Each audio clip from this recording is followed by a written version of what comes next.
Pernahkah kamu melihat seseorang nyontek saat ujian?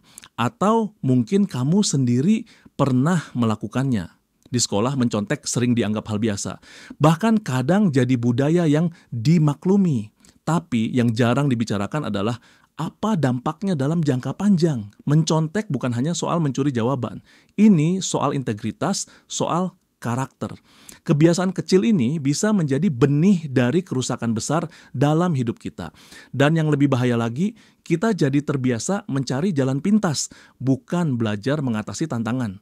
Hari ini kita akan bongkar bersama kenapa budaya mencontek bisa jadi racun yang merusak masa depan. Bukan cuma dalam pendidikan, tapi juga dalam kerja, relasi, bahkan cara kita menjalani hidup. Budaya mencontek sebenarnya bukanlah fenomena baru. Ia telah ada sejak lama dan terus diwariskan dari satu generasi ke generasi berikutnya. Sayangnya, semakin lama ia semakin dilihat sebagai bagian dari proses belajar yang bisa dimaklumi. Padahal kenyataannya, sikap permisif terhadap hal ini justru menciptakan ruang bagi kebohongan untuk tumbuh subur dalam lingkungan pendidikan. Hal yang ironis adalah bagaimana banyak institusi justru menutup mata terhadap praktik ini. Alih-alih menciptakan sistem pembelajaran yang mendukung kejujuran, kita seringkali terjebak pada rutinitas pengumpulan nilai. Ini menyebabkan budaya mencontek tidak hanya dipertahankan, tetapi bahkan tidak lagi dianggap sebagai masalah besar. Dalam konteks ini, penting untuk menyadari bahwa budaya mencontek bukan hanya soal individu yang salah, tetapi tentang lingkungan yang permisif. Ketika pelanggaran kecil terus dibiarkan, ia akan berkembang menjadi pembenaran kolektif. Dan dari situlah budaya rusak dimulai.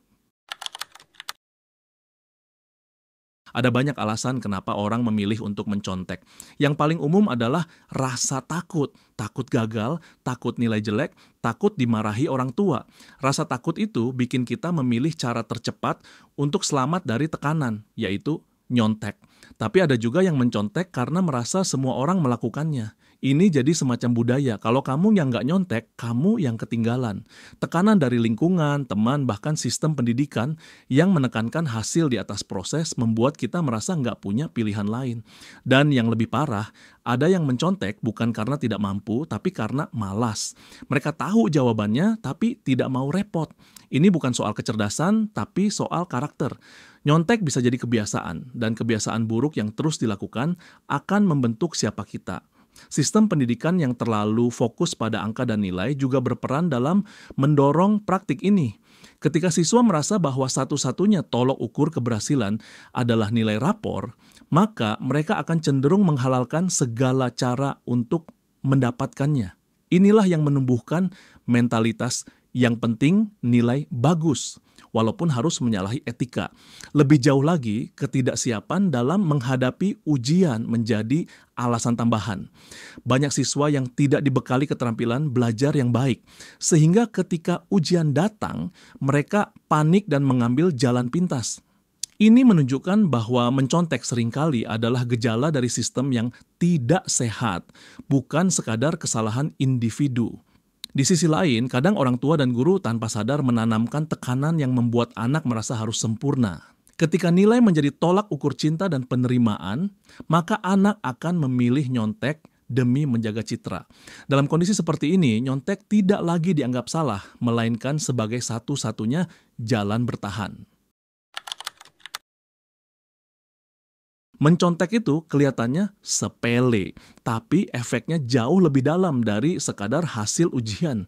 Ketika kita mencontek, kita secara tidak sadar membentuk kebiasaan untuk menghindari proses. Kita belajar bahwa yang penting hasil, bukan cara mencapainya. Lama-kelamaan ini bisa merusak rasa percaya diri, karena di dalam hati kita tahu nilai yang didapat bukan hasil usaha kita sendiri. Dan ketika kita menghadapi tantangan di luar ujian, dalam kerja, bisnis, atau kehidupan, kita jadi tidak siap. Kita terbiasa curang kecil dan berharap bisa lolos lagi. Kebiasaan ini juga merusak integritas. Kalau kita bisa bohong di ujian, maka kemungkinan besar kita juga bisa bohong di pekerjaan.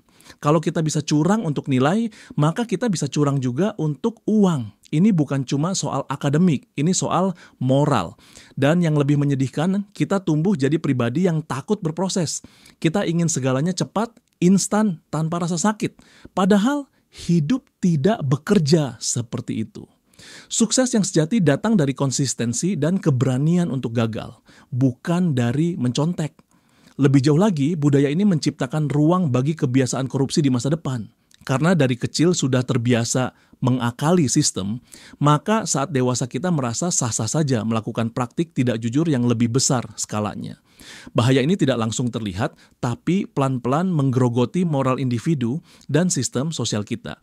Mencontek juga merusak makna dari pendidikan itu sendiri. Tujuan belajar seharusnya untuk memahami dan berkembang, bukan sekadar mendapat angka. Saat kita mencontek, kita mencuri peluang kita sendiri untuk tumbuh. Ini bukan hanya bentuk penipuan terhadap orang lain, tetapi juga terhadap diri sendiri. Lebih dari itu, mencontek menumbuhkan rasa ketergantungan terhadap orang lain. Siswa yang terbiasa mencontek tidak pernah belajar untuk percaya pada kemampuan sendiri. Ketika mereka menghadapi situasi di mana tidak bisa bergantung pada orang lain, mereka mudah putus asa dan menyerah. Ini membuat mereka rentan terhadap stres dan gangguan mental lainnya. Coba bayangkan seseorang yang selalu mencontek selama sekolah dan kuliah. Dia lulus dengan nilai baik, tapi tanpa kompetensi yang sebenarnya. Saat masuk dunia kerja, dia bingung, panik, dan merasa tidak cukup. Lebih dari itu, budaya mencontek membentuk pola pikir yang sangat berbahaya. Mentalitas jalan pintas. Apapun masalahnya, kita cari cara tercepat dan termudah, walaupun salah. Ini yang bikin banyak orang akhirnya terjebak dalam korupsi, manipulasi data, atau kebohongan dalam pekerjaan. Efek lainnya, generasi kita kehilangan kepercayaan satu sama lain. Karena semua terbiasa nyontek, semua juga jadi curiga, tidak ada lagi kejujuran yang bisa diandalkan. Padahal kepercayaan adalah fondasi dari kerjasama, relasi, bahkan kemajuan bangsa. Bayangkan jika dokter lulus karena mencontek, atau insinyur yang kerja tanpa benar-benar belajar. Ini bukan cuma soal individu, tapi soal keselamatan banyak orang. Dan semuanya berawal dari kebiasaan kecil yang kita anggap sepele, nyontek. Dalam konteks yang lebih luas, budaya mencontek bisa melemahkan daya saing suatu negara. Ketika mayoritas generasi mudanya tumbuh tanpa keterampilan real dan hanya mengandalkan pencitraan akademik, maka produktivitas dan inovasi nasional pun akan tertinggal. Ini adalah bahaya kolektif yang harus kita sadari bersama. Tidak kalah penting, nyontek menciptakan jebakan dalam kehidupan pribadi. Karena kita terbiasa berpura-pura bisa, kita sulit menerima kenyataan bahwa kita butuh belajar lebih. Kita jadi malu bertanya, malu terlihat bodoh, dan akhirnya tidak berkembang. Ini adalah krisis kepercayaan diri yang mengakar sejak dini. Akhirnya budaya mencontek membuat kita kehilangan kebanggaan atas pencapaian diri. Tidak ada rasa puas karena kita tahu itu bukan hasil jerih payah sendiri. Ini menciptakan kekosongan emosional yang sulit diisi dan bisa menumbuhkan perasaan tidak layak dalam jangka panjang. Kalau kita ingin berubah, langkah pertama adalah berhenti membenarkan nyontek. Jujur itu sulit, tapi justru karena sulit, maka jujur itu membentuk karakter. Nilai yang jelek tapi asli lebih berharga dari nilai tinggi yang palsu. Pendidikan seharusnya bukan cuma soal hasil, tapi soal proses menjadi manusia yang utuh.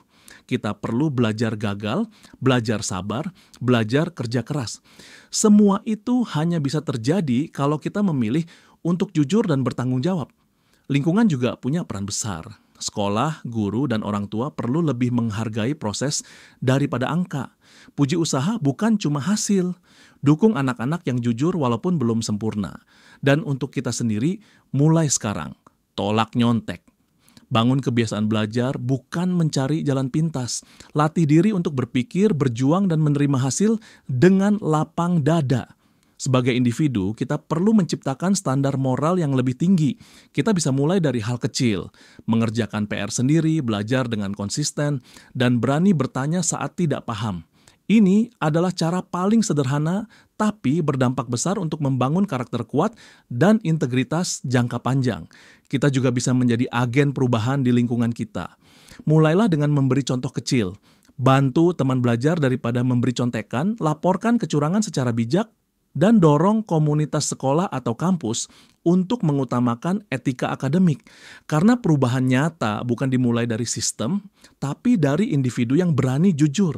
Dan penting juga untuk memahami bahwa kegagalan adalah bagian penting dari proses pembelajaran. Alih-alih menolak gagal, kita harus belajar berdamai dengannya. Karena melalui kegagalan, kita menemukan strategi baru, memperbaiki kesalahan, dan bertumbuh menjadi pribadi yang tangguh dan siap menghadapi dunia. Nyontek mungkin kelihatan seperti jalan keluar, tapi sebenarnya itu adalah jebakan. Kebiasaan buruk yang terus dilakukan akan merusak pondasi hidup kita.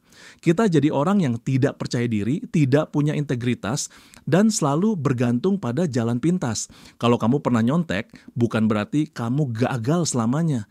Tapi inilah waktunya untuk berubah, mulai jujur, mulai dari hal kecil. Karena perubahan besar selalu dimulai dari keputusan yang sederhana.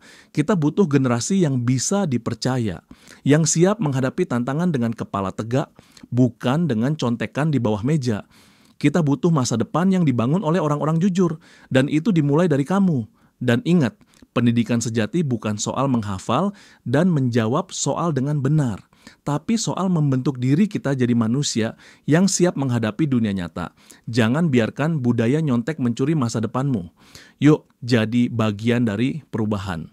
Kalau kamu setuju, bantu share video ini ke teman-temanmu, ajak mereka untuk berhenti membenarkan nyontek.